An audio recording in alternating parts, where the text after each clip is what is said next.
Sosok Kasat Reskrim Polres Cirebon, Kompol Galih Wardani yang tangani kasus Vina diperiksa. Yang masuk membersihkan TKP ini ada beberapa keterlibatan anggota polisi. Nah, salah satunya memang perwira. Ini sedang kita lakukan pemeriksaan terhadap perwira tersebut. Nah, kemudian yang masuk ini masuk tanpa prosedur dan tanpa sepengetahuan penyidik. Malah sampai di dalam TKP itu melakukan pembersihan. Ini kan betul-betul bertentangan dengan penanganan suatu kasus ya, di mana tidak boleh dibersihkan TKP-nya. Ini sebaliknya malah 5 orang tersebut membersihkan TKP. Ini sedang kita lakukan pendalaman pemeriksaan.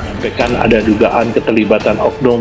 Nah, tentunya kita harus bisa memberikan bukti.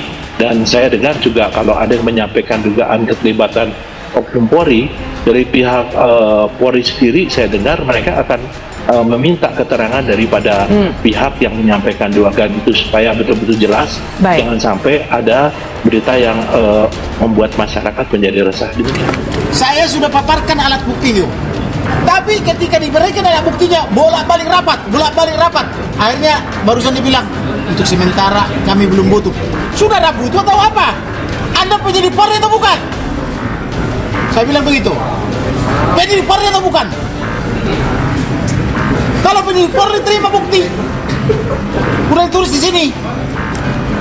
Bisa nggak itu jadi obstruction of justice? Obstruction of justice jelas. Karena di sini penyidik Polri bukan lagi berdasarkan undang-undang, tetapi adalah berdasarkan keinginan kosasi. Maka malam ini kosasi harus kita habisi. Sekali lagi, ketika seorang anggota Polri hendak mendapatkan promosi, mutasi, maka seyogianya sebelum berangkat, pekerjaan rumahnya diberesin dulu, gitu. Jadi jangan sampai orang yang mendapatkan mutasi apalagi promosi adalah orang-orang yang masih punya PR nunggak, ya, dan malah dianggap berhasil. Ya, seperti ini nih, ya. Jadi yang sudah dapat PR, telegram untuk berangkat, tidak lagi merasa belonging, ya, tidak lagi merasa punya akuntabilitas terkait dengan kasus-kasus yang belum selesai, dia sudah siap untuk menghadapi pekerjaan baru. Nah, menurut saya ini adalah satu bentuk manajemen yang sudah pernah diingatkan kepada Polri untuk dilakukan, tapi ternyata seakan-akan dilepaskan antara pekerjaan rumah dan pekerjaan karir baru bagi seorang anggota polisi. Inilah sosok Kasat Reskrim Polres Cirebon yang tangani kasus Vina dan Eki 8 tahun yang lalu. Ia adalah Kompol Galih Wardani.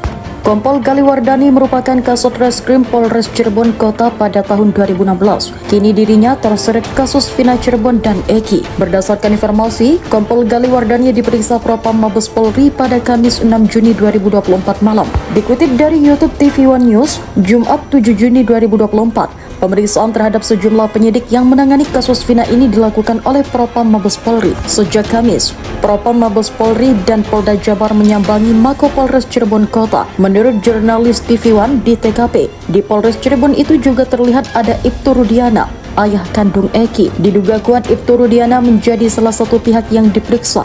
Namun menurutnya ada satu nama yang memang diperiksa Propam Mabes Polri, yakni Kompol Galih Wardani, Kasat Reskrim Polres Cirebon Kota.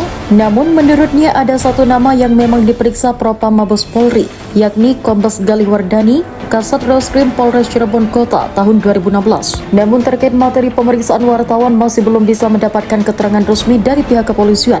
Ia merupakan anggota polisi yang menangani kasus Vina Cirebon 18 tahun lalu, sosok Kompol Galih Wardani. Melansir tribunnews.bogor.com, Kompol Galih Wardani pernah menjabat sebagai Kasat Reskrim Polres Cirebon Kota. Karir Kompol Galih Wardani terbilang moncer. Saat menangani kasus Vina Cirebon, Galih Wardani masih berpangkat AKP. 4 tahun setelah kasus Vina Cirebon, Galih Wardani ditugaskan menjadi Wakapolres Indramayu pada tahun 2020. Bahkan Galih Wardani juga naik pangkat dari sebelumnya AKP menjadi Kompol. Kemudian pada Maret 2022, Kompol Galih Wardani harus mengikuti Sespimen Polri sebagai salah satu syarat kenaikan pangkat yang lebih tinggi. Jabatan Wakapolres Indramayu saat itu digantikan oleh Kompol Arman Sahti. Kompol Galih Wardani merupakan lulusan Akademi Kepolisian atau Akpol tahun 2006. Di Akpol, ia satu angkatan dengan peraih Adi Makayasa Kompol Ratna Kuratul Aini. Galih Wardani memiliki istri yang bernama Ninilam Galih dan menganut agama Islam. Perjalanan karir, selain menangani kasus Vina Cirebon, Kompol Galih Wardani pernah menangani kasus teroris pada tahun 2017 lalu. Galih Wardani ternyata merupakan polisi yang menangkap terpidana teroris jaringan Jamaah Ansar Daulah atau JAD Imam Mulyana merupakan pemilik 35 kg bahan bom hulu ledak tinggi berjuluk Mother of Satan.